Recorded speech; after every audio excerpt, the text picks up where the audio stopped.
Some recruitment tips. We said this earlier, listen. As a socialist organizer, your job is not to recite leftist theory at someone. Your job is to listen to their problems, hear their concerns, and help them make the connection from individual concerns to broader systems of oppression.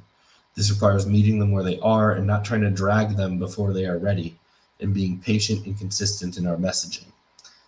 Forgot messaging there in the text, apparently.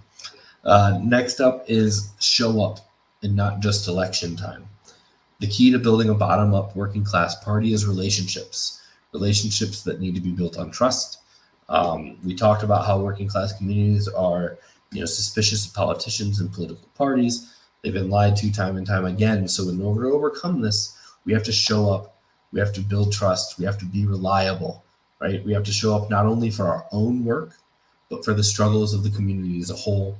And we need to be present in our community year-round, right, in the struggles, not just during election season.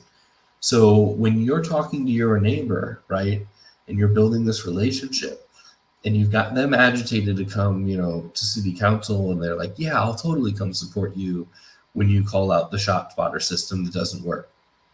You've also got to be listening to what they're talking about, they're doing, right? And when they're showing up for your, even when they're not yet showing up for your stuff, you've got to show up for theirs, right? Put skin in the game. Once people see that you're there, that you're going to stand in the streets and fight with them, the path to trust is a lot smoother. Yeah. I have a good anecdote on this one where one of our who became very active in our local Green Party.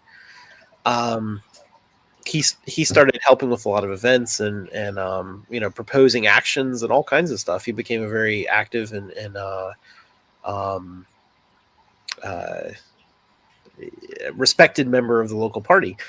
And one day recently, I had talked to him about, like, how did you actually get involved in the Green Party? I don't remember when you started. And he said, well, the Green Party always showed up in my community. And the Green Party was always at every time there was a rally against war or against, things going on in the city, the Green Party was there. And so he said, so I started feeling like, well, if the Green Party is always going to be at my events, I should start going to your events. I should go in solidarity with you. And so that's how we made connections.